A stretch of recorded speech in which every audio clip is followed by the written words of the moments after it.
మిత్రులారా, ఈరోజు మనం ఆదాము హవ్వ గురించి తెలుసుకుందాం. అందరికీ దేవుని నామంలో వందనాలు. మన దేవుని గురించి అందరికీ తెలియాలని చేస్తున్న మా ఈ చిన్న ప్రయత్నాన్ని సహకరించాలని కోరుకుంటున్నాను. ఈ వీడియోని చివరి వరకు చూడండి, మీకు ఖచ్చితంగా నచ్చుతుంది. దేవుడు ఆకాశము భూమి సృష్టించిన తర్వాత యెహోవా తన స్వరూపమందు నరుణ్ణి సృష్టించాలి అనుకుని మట్టి తీసి మనిషి శరీరంగా మలిచాడు. అతని నాసికారంధ్రాలలో తన శ్వాసను ఊదినప్పుడు అతనికి ప్రాణం వచ్చింది. అతడే మొదటి మనిషి ఆదాము. తర్వాత యెహోవా అతనికి అందమైన ఏదెనులో ఒక తోట వేసి అందులో ఉంచాడు. అక్కడ పచ్చని చెట్లు, రుచికరమైన పండ్లు, నదులు, ప్రశాంతమైన వాతావరణం ఉండేది. కాని తోట మధ్యలో రెండు ప్రత్యేకమైన చెట్లు, నిత్యజీవము, మంచి చెడు జ్ఞానమిచ్చే చెట్లు ఉండేవి. యెహోవా ఆదాముతో, నీవు ఈ తోటలోని అన్ని చెట్ల పండ్లు తినవచ్చు, కాని మధ్యలో ఉన్న ఈ చెట్టు ఫలాన్ని తింటే నీవు ఖచ్చితంగా మరణిస్తావు అని చెప్పాడు. అప్పటినుండి ఆదాము తోటలో ఒంటరిగా ఉండేవాడు. అతనికి సహాయకులుగా ఒకరు కావాలని యెహోవా అనుకొని ఆదామును గాఢనిద్రలోకి పంపి అతని శరీరం నుండి ఒక ఎముకని తీసి దానితో స్త్రీని తయారుచేసి ఆమెను ఆదాము వద్దకు తీసుకువచ్చాడు. ఇక్కడే మొదటి కుటుంబం మొదలైంది అని బైబిల్ చెప్తుంది. అందువల్ల మనిషి తన తల్లిదండ్రులను విడిచిపెట్టి తన భార్యను హత్తుకొనును. ఇద్దరూ ఏకశరీరమవుతారు. ఆదాము హవ్వ ఇద్దరూ దిగంబరులుగా ఉన్నప్పటికీ వారికి ఎలాంటి సిగ్గూ లేదు. ఎందుకంటే వారు నిర్దోషులుగా పరిశుద్ధంగా జీవిస్తున్నారు. యెహోవా సృష్టించిన ఆ అద్భుతమైన ఏదెను తోటలో ఆదాము హవ్వ సంతోషంగా జీవించేవారు. ఒకరోజు సర్పం వచ్చి హవ్వతో మాయగా మాట్లాడుతూ, ఇది నిజామా? యెహోవా ఈ తోట చెట్ల ఫలాలలో ఏదైనా తినకూడదని మీకు చెప్పాడా?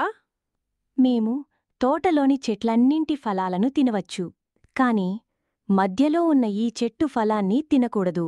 ఆ ఫలాన్ని తాకినా మేము చనిపోతాము. మీరు అసలు చావరు.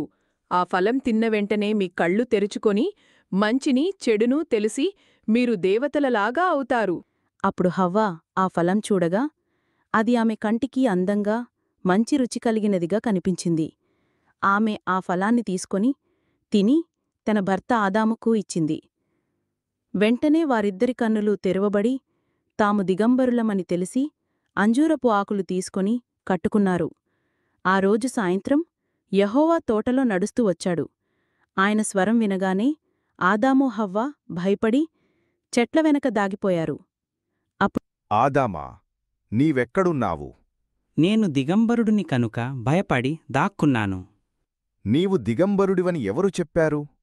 నేను నిషేధించిన ఆ చెట్టు ఫలాన్ని తిన్నావా? నీవు నాకిచ్చిన తోడు ఈ స్త్రీ నాకిచ్చింది, నేను తిన్నాను. హవ్వా, నువ్వు సర్పం నన్ను మోసం చేసింది, అందుకే తిన్నాను. అప్పుడు దేవుడు తీర్పు ప్రకటించాడు సర్పంతో, నీకు శాపం, భూజంతువులన్నిటిలో శపించబడిన దానివై నీవు పొట్టమీద పాకుతూ మన్ను తిని బ్రతుకుతావు. హవ్వా, నీవు ప్రసవంలో బాధ అనుభవిస్తావు. నీ భర్తకు లోబడవలసి ఉంటుంది. ఆదాముపై నీవు భూమికోసం కష్టపడి చెమటోడ్చి ఆహారం సంపాదించాలి. భూమి ముళ్ళు, మంటలు పెడుతుంది. చివరకు నీవు మట్టిలోనుంచి పుట్టావు కాబట్టి మట్టిలోకే తిరిగి వెళుతావు. దేవుడు వారికి జంతువుల తోళ్లతో చేసిన బట్టలు వేసి తోటనుండి వెళ్లగొట్టాడు. జీవచెట్టు ఫలం తిని ఎప్పటికీ బ్రతకకూడదని ఆయన కెరూబులను, ఖడ్గజ్వాలను అక్కడ ఉంచాడు. అలా పాపం లోకల్లోకి వచ్చింది. మనిషి దేవుని ఆజ్ఞను అతిక్రమించడంతో ఇద్దరి మధ్య సంబంధం దెబ్బతింది. మనిషిని దేవుడు ఒంటరిగా సృష్టించలేదు. ఆయన మనకు తోడు, సంబంధం, ప్రేమ అవసరమని తెలిసి స్త్రీని ఇచ్చాడు. కుటుంబం అనేది దేవుని మొదటి వరం.